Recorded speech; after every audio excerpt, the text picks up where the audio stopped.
मुंबई अहमदाबाद राष्ट्रीय महामार्गावरील पेल्लार येथे पहाटे 2 वाजताच्या सुमारास कंटेनरचा भीषण अपघात झाल्याची घटना घडली आहे।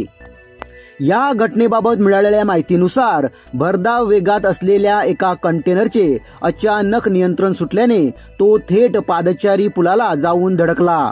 या भीषण अपघातात कंटेनरचा पुढील भाग पूर्णपणे चेंदामेंदा झाल्याचे दिसून येत आहे। या अपघातात चालक गंभीर जखमी झाला आहे।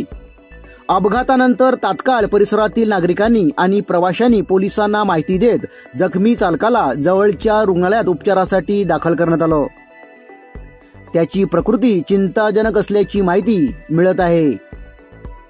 दरम्यान या अपघातामुळे मुंबई अहमदाबाद महामार्गावरील गुजरात मार्गिकेवर काही काळ वाहतूक विस्कळीत झाली होती। पेल्लार पोलिसांनी घटनास्थळी धाव घेत वाहतूक सुरळीत केली।